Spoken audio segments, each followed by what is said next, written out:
தான் நம்ம channel first time like பண்ணுங்கள், ஷேர் பண்ணுங்கள், சப்ஸ்கிரைப் பண்ணுங்கள். வாங்க வீடியோக்குள்ளே போகலாம். இப்போ வந்து நம்ம என்ன பண்ணுறோம் பார்த்தீங்கன்னா, கடலை போட்டோம். கடலை வந்து பிடுங்கி அறுவடை பண்ணி மிஷின் மூலியமாக அடித்தோம். வீடியோ அப்லோட் பண்ணியிருக்கேன், பார்க்கலாம், போய் பாருங்கள் வீடியோ.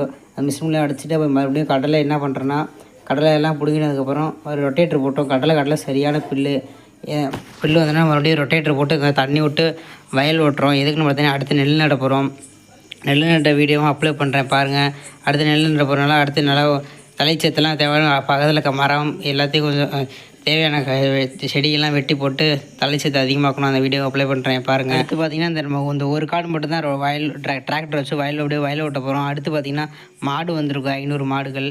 அந்த மாடுகள் எல்லாத்தையும் வச்சு பார்த்திங்கன்னா பில்லெல்லாம் மேய விட்டு மறுபடியும் அதிலே கழிவு கோமியெல்லாம் விட்டுருவோம். காட்டிலே பட்டி போடுற மாதிரி அந்த மாடு 500 மாடு வீடியோலாம் அப்லோட் பண்ணுறேன் பாருங்கள். நம்ம சேனலில் மறக்காமல் லைக் பண்ணுங்கள், ஷேர் பண்ணுங்கள், சப்ஸ்கிரைப் பண்ணுங்கள்.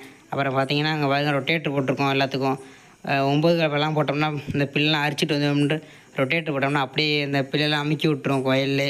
அப்புறம் பார்த்திங்கன்னா நெல் நடுறதுக்கு பதில் ஃபஸ்ட்டு வரப்போ என்ன பண்ணால் சுத்தமாக வச்சுக்கணும் சைடு வரப்பெல்லாம். ஏன்னா எலி தொழுக்கு அதிகமாக இருக்கும். நெல் போட்டாவே அந்த எலியெலாம் நெல் திங்கிறதுக்கு விரும்பி திங்கும். அதில் பாருங்கள் வரப்பெல்லாம் சைடு வெட்டியிருக்கும். சைடு வெட்டி அந்த மண்ணை வச்சு வலிச்சு கட்டுவோம். மலிச்சு கட்ட பார்க்க ரொட்டேட்டர் போட்டு அப்படியே புல்லு அமுக்கி விட்டுருக்கோம். அப்புறம் பார்த்திங்கன்னா இந்த டிராக்டரில் பொறுமையாக செகண்ட் இயரை போட்டு பொறுமையாக தான் அடிச்சிட்ருக்கோம். ஏன்னா சேர் தண்ணி சதன்னு அடிச்சிட்டு இருக்குது. அப்புறம் இந்த வீடியோ பார்க்காம மறக்காமல் லைக் பண்ணுங்கள், ஷேர் பண்ணுங்கள்.